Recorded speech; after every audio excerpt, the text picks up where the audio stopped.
चलो तो अब अगला चैप्टर जो स्टार्ट करना है वो है हमारा प्रिंसिपल्स ऑफ मैनेजमेंट। तो अभी हमने पहले चैप्टर में क्या पढ़ा था, nature and significance of management पढ़ा था ना, कि मैनेजमेंट क्या होता है, कैसे करते हैं उसको, ये सब चीज़ें हमने जानी थी। अब आता है प्रिंसिपल्स ऑफ मैनेजमेंट। तो पहली तो बात आती है कि प्रिंसिपल्स होते क्या, व्हाट आर प्रिंसिपल्स, इसके बारे में कुछ बताओगे? सर प्रिंसिपल मतलब कि सर एक sir certain set of rules होते हैं, मतलब सर रूल्स बनाए होते हैं कि कैसे एक चीज को सर कंडक्ट करना है। हाँ, वेरी गुड। प्रिंसिपल एक सेट ऑफ रूल्स होते हैं, या हम कह सकते हैं कि प्रिंसिपल एक तरह का सच्चाई होता है, ट्रूथ होता है अबाउट समथिंग, कि जो अगर हम ऐसा करेंगे तो उसका रिजल्ट उसी तरह से निकल करके आएगा।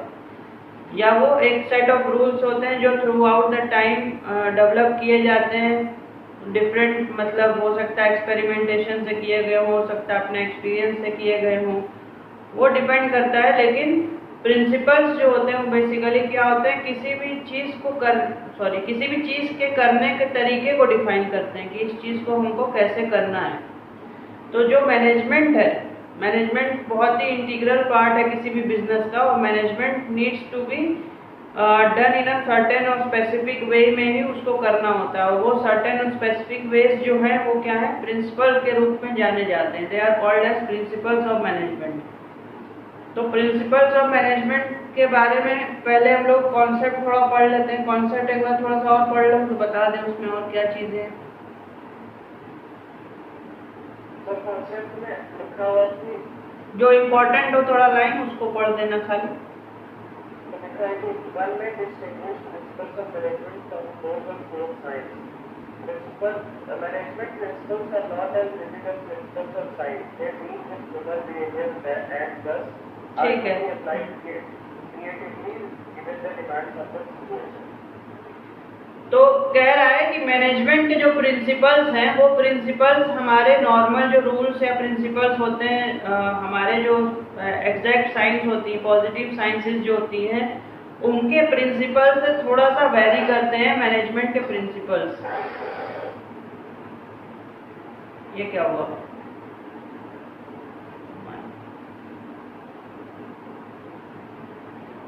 हेलो, आवाज आ रही है ना? कुछ डिस्टर्बेंस आया था तो समझ में नहीं आया क्या हुआ। खैर, तो मैनेजमेंट के जो प्रिंसिपल्स हैं वो क्या करते हैं, हमको डिफाइन करते हैं कि चीज़ों को कैसे करना है। मैनेजमेंट मतलब ओवरऑल बिजनेस को किस तरह से लेके चलना है, और ये बहुत ही इम्पोर्टेंट रोल प्ले करते हैं मैनेजमेंट को करने में। ये जो मैनेजमेंट के प्रिंसिपल्स हैं ये क्या है, डिफरेंट हैं साइंस के प्रिंसिपल से। यानी कि साइंस के जो प्रिंसिपल्स होते हैं वो क्या होते हैं, एग्जैक्टली अगर हम ऐसा करेंगे इनपुट तो आउटपुट हमको ऐसा ही मिलेगा। वो एकदम सेम टू सेम हर बार होता है जितनी बार भी हम उस एक्सपेरिमेंट को करेंगे। जैसे कि वो लिटमस पेपर टेस्ट हम लोग करते थे बचपन में, उसको जब भी हम डालते थे एक पर्टिकुलर लिक्विड में तो उसका कलर जो है टर्न हो जाता था दूसरे कलर में, कभी ब्लू हो जाता था, कभी रेड हो जाता था, कभी पिंक हो जाता था। तो उसको जितनी बार हम उस पर्टिकुलर लिक्विड में डालेंगे तो उसका कलर जो है टर्न होकर वही निकलेगा, ना कि कोई दूसरा कलर बन जाएगा। एसिड को टेस्ट कर रहे हो चाहे हम किसी और चीज़ को टेस्ट कर रहे हो तो लिटमस पेपर हमको बताता था। लेकिन जब हम बात करते हैं मैनेजमेंट के प्रिंसिपल्स की, तो मैनेजमेंट के जो प्रिंसिपल्स हैं वो क्या है, ह्यूमन बींग्स पे होते हैं। ह्यूमन बींग्स के बिहेवियर को गवर्न करते हैं, और ह्यूमन बींग और उनका बिहेवियर जो है वो हमेशा सेम नहीं रहता है थ्रू आउट द टाइम। वो वेरी करता रहता है टाइम टू टाइम, किसी क्या बोलेंगे उसको, किसी ज़रूरत के उनके अकॉर्डिंग, किसी सिचुएशन के अकॉर्डिंग वो जो है वेरी करता रहता है ह्यूमन बींग का बिहेवियर। तो इसको बहुत मुश्किल है कि हम ये कह सकें कि हम प्रिंसिपल्स ऑफ मैनेजमेंट जब अप्लाई करेंगे तो हमको हर बार एग्जैक्टली सेम रिजल्ट मिलेगा। लेकिन with experimentation, with previous experiences ऐसा डेवलप किया गया है कि मोर और लेस जो रिजल्ट हमको मिलता है वो नियर द जो एग्जैक्ट रिजल्ट होना चाहिए उसके आसपास के ही रिजल्ट हमको मिलता है। उस बेसिस पे प्रिंसिपल्स को जो है डेवलप किया गया है। तो प्रिंसिपल्स का कॉन्सेप्ट जो था वो मेनली यही था कि प्रिंसिपल्स ऑफ मैनेजमेंट होते क्या हैं। तो सेट ऑफ रूल्स हैं जो कि बनाए गए हैं through out the time with experience, experimentation etcetera करके। उनको बनाया गया, डेवलप किया गया धीरे धीरे। लेकिन चूंकि ये ह्यूमन बींग्स पे है, इसलिए हम ये नहीं कह सकते कि ये प्रिंसिपल जो है वो 100% अप्लाई होगा ही होगा।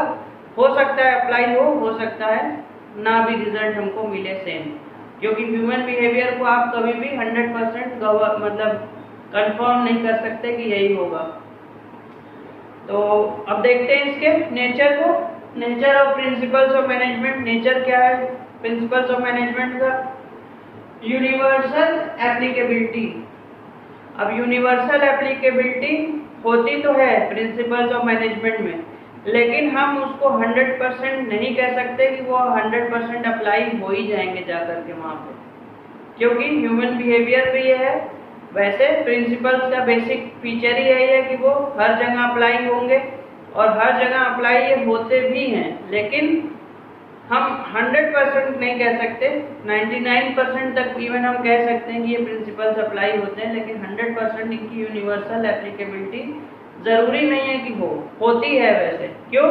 क्योंकि ये इतने थ्रू आउट द टाइम जो है उसको स्टडी करके बनाया गया है कि हर बार वो बिहेवियर निकल के ही आता ही है। जैसे फॉर एग्जांपल हम बताते हैं, अगर हम किसी भी एम्प्लॉय को एक अवार्ड दे रहे हैं उसके परफॉर्मेंस के बेसिस पे, तो वो उसको मोटिवेट ही करेगा अच्छा परफॉर्म करने के लिए। ये एक प्रिंसिपल है।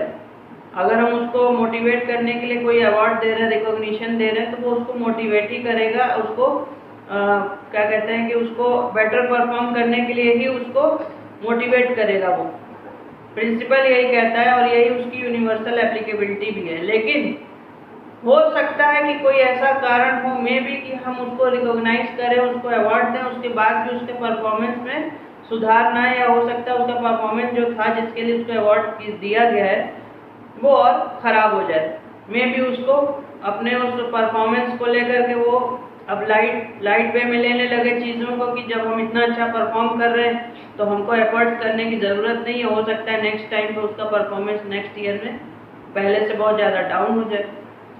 तो हो सकता है कि उसका जो है मतलब जो बिहेवियर है या जो आउटपुट है, जो हमने इनपुट दिया था रिकॉग्निशन का, उसका आउटपुट जो है परफॉर्मेंस बढ़ा हुआ ही ना निकले, उसका नेगेटिव इम्पैक्ट भी हो सकता है। बट इन मैक्सिमम केसेस ये एक मोटिवेशनल फैक्टर का ही काम करता है। इसमें यही होता है कि अगर हमने किसी को भी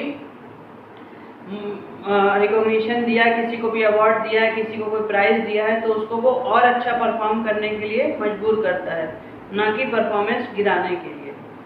तो वी कैन से कि यूनिवर्सल एप्लीकेबिलिटी होती तो है प्रिंसिपल्स ऑफ मैनेजमेंट में, क्योंकि वो बनाए गए हैं with deep and thorough study करके, लेकिन ये हम नहीं कह सकते कि 100% वो अप्लाई होंगे ही होंगे।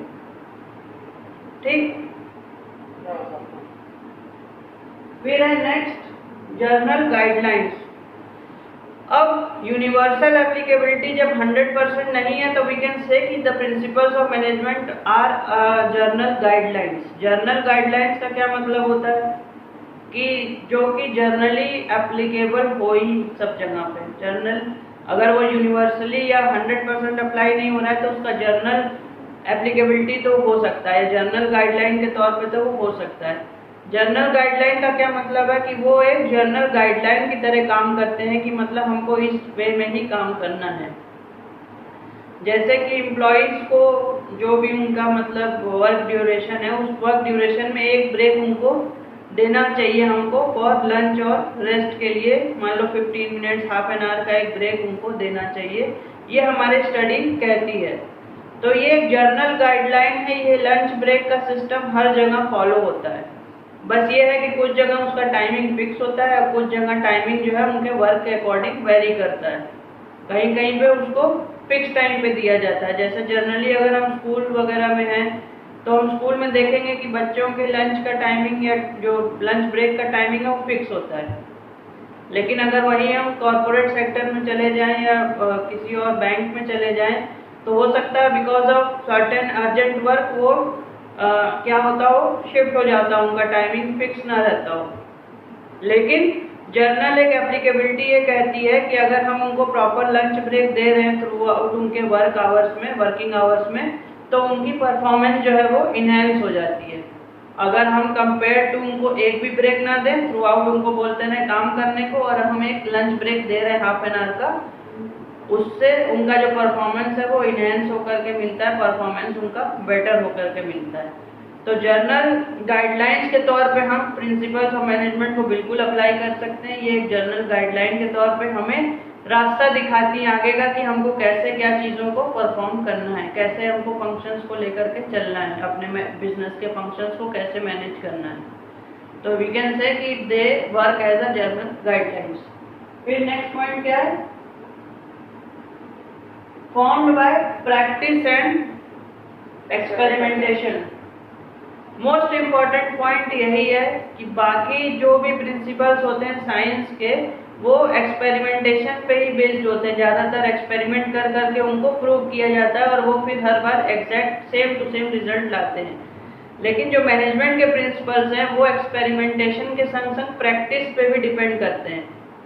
ये जो मैनेजमेंट के प्रिंसिपल्स हैं, इनको क्या है कि बार बार अप्लाई किया गया डिफरेंट ऑर्गेनाइजेशंस पे, और उनके रिजल्ट्स का एक स्टडी बनाया गया, उनके रिजल्ट्स का एक समरी बनाया गया, और फिर देखा गया कि मैक्सिमम टाइम उनको क्या रिजल्ट मिल रहा है।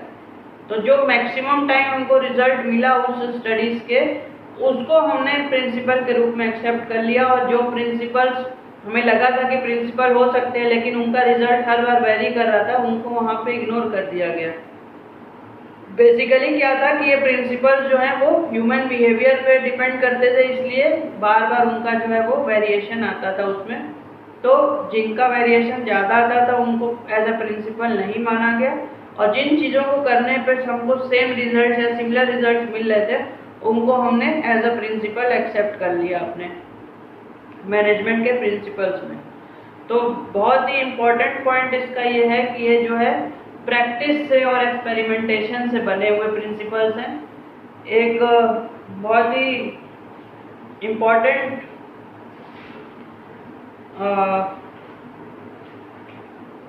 क्या कह सकते हैं कि फाउंडर है प्रिंसिपल्स ऑफ मैनेजमेंट का, जिनका बहुत इम्पोर्टेंट रोल रहा है प्रिंसिपल्स ऑफ मैनेजमेंट में, हेनरी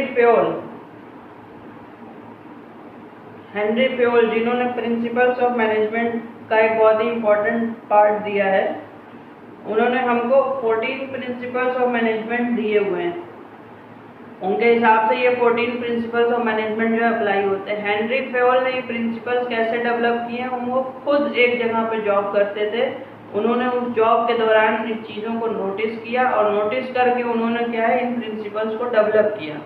तो ये क्या था, प्रैक्टिस और एक्सपेरिमेंटेशन दोनों का मिक्सचर था। उन्होंने खुद करके देखा, और फिर जब वही सेम रिजल्ट्स पाया अपनी ऑर्गेनाइजेशन पे, खुद पे और फिर बाकियों पे भी अप्लाई करके देखा, तब उन्होंने उसको एज अ प्रिंसिपल जो है बना करके हमको दिया कि ये प्रिंसिपल्स है, 14 प्रिंसिपल्स हैं, इनको अगर हम अप्लाई करेंगे तो हमको सेम रिजल्ट या सिमिलर रिजल्ट एटलीस्ट हमको हर बार मिलेगा। तो प्रिंसिपल्स ऑफ मैनेजमेंट का तीसरा नेचर का पॉइंट क्या है कि they are based on practice and experimentation. फिर है फोर्थ पॉइंट, फ्लेक्सिबल। मोस्ट तो नहीं कह सकते, लेकिन हाँ very very important point of any principle of management. क्यों? क्योंकि मैनेजमेंट किसका करना है हमको? Management is generally done for managing the human workforce. Human workforce को मैनेज करने के लिए मैनेजमेंट जो है जनरली अप्लाई किया जाता है। कौन क्या काम करेगा, कब करेगा, कैसे करेगा, ये सारी चीज़ें मैनेजमेंट में डिसाइड होती हैं। अब अगर हम मैनेजमेंट कर रहे हैं ह्यूमन बींग्स का, तो उनका बिहेवियर कैसा होता है? वेरी करता है। अगर हम उनके वेरिएबल बिहेवियर को न देखते हुए, इग्नोर करते हुए, और हम एक पर्टिकुलर प्रिंसिपल को लेकर चलें कि नहीं हमको इसी गाइडलाइन पे काम करना है, हमको इससे चेंज नहीं करना है, मीन्स हम रिजिड होकर काम करें, तो वो रिजिडिटी यहाँ पे काम नहीं आएगी। क्यों? क्योंकि जो प्रिंसिपल्स ऑफ मैनेजमेंट है वो अप्लाई हो रहे हैं ह्यूमन बींग्स पे, और ह्यूमन बींग्स का बिहेवियर कैसा होता है? बहुत ही डायनामिक होता है, टाइम टू टाइम वेरी करता है, चेंज करता है। और अगर हम अपने प्रिंसिपल्स में फ्लेक्सिबिलिटी नहीं ला रहे हैं तो वो प्रिंसिपल्स कभी भी जो है काम नहीं करेंगे, वो प्रिंसिपल्स का होना बिल्कुल एकदम बेकार है। Unless and until there is flexibility in any principle, वो वर्क नहीं कर सकता, प्रॉपर मतलब अप्लाई नहीं होगा और मैनेजमेंट जो है वो प्रॉपर तरीके से नहीं हो पाएगा। Therefore principles of management should be, must be flexible in nature. उनको फ्लेक्सिबल होना बहुत ही ज़रूरी है। मीन्स सिचुएशन और टाइम के हिसाब से, नीड के हिसाब से उनको हम मोल्ड कर सकें, चेंज कर सकें, तभी उनके होने का इम्पोर्टेंस है। अदरवाइज अगर वो रिजिड है तो उनके होने का कोई मतलब नहीं है, क्योंकि हर जगह, हर ऑर्गेनाइजेशन में, हर कंट्री में, हर जगह पे क्या है, डिफरेंट सिचुएशंस होती हैं। तो we can not deal all the situations with a single way.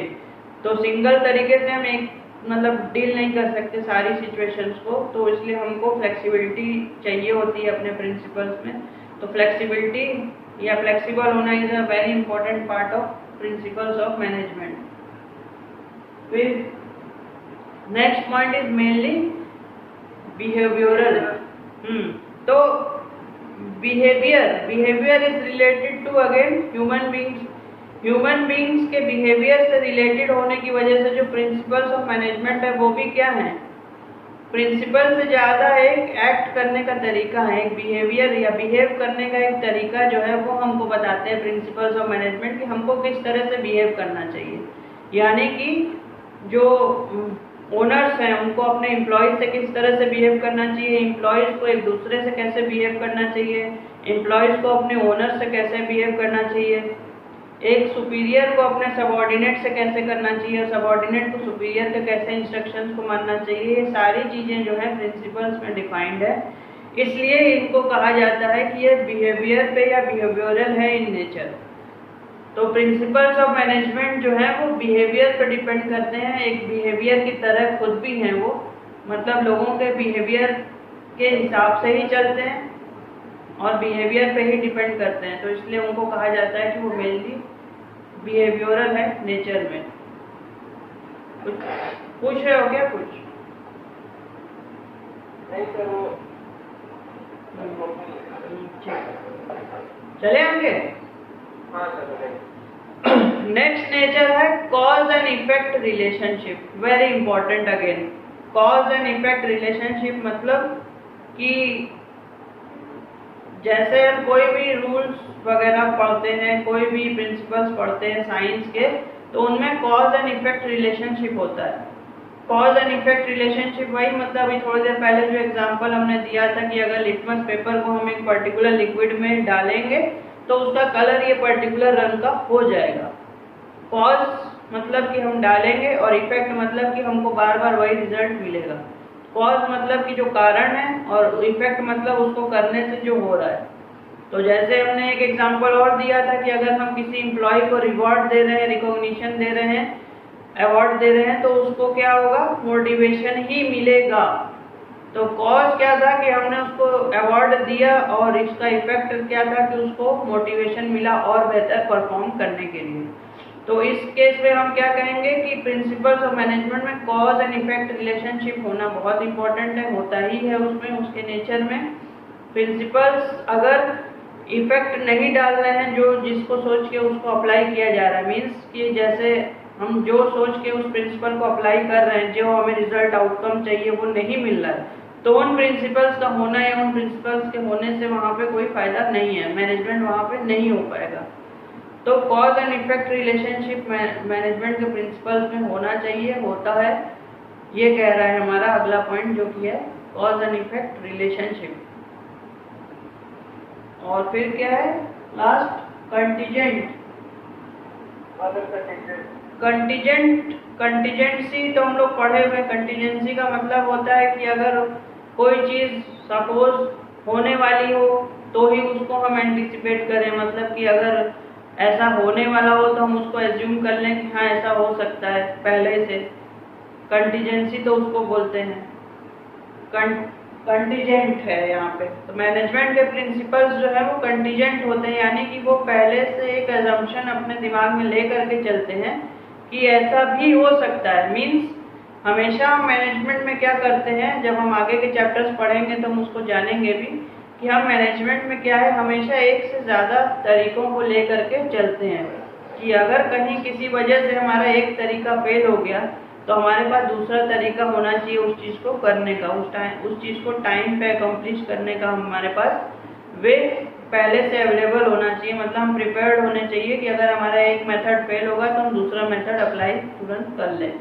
तो कंटीजेंट का मतलब यही है कि अगर हम मैनेजमेंट के प्रिंसिपल्स को अप्लाई कर रहे हैं तो they should be contingent in nature, मतलब उनको मान के चलना चाहिए कि अगर ये तरीका फेल भी हो सकता है हमारा, तो हमारे पास दूसरा ऑप्शन क्या होगा उस चीज़ को करने का, क्योंकि there is no room for failure in management. अगर कहीं पे मैनेजमेंट है और प्रॉपर मैनेजमेंट है तो वहाँ फेलियर की कोई जगह नहीं होती है। मैनेजमेंट है तो मतलब है आपको सक्सेस मिलना ही मिलना है। अब सक्सेस कैसे मिलेगा वही मैनेजमेंट है। अगर आपके लिए एक रास्ता बंद हो गया है तो दूसरा रास्ता क्या है जिससे आप उस सक्सेस को पा सकते हैं। तो यही हमारे मैनेजमेंट के कंटीजेंट होने का मतलब है। प्रिंसिपल्स का मतलब कंटीजेंट होने का यही मतलब है।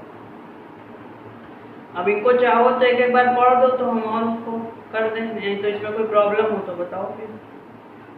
प्रॉब्लम इसमें क्या हो? ठीक है चलो।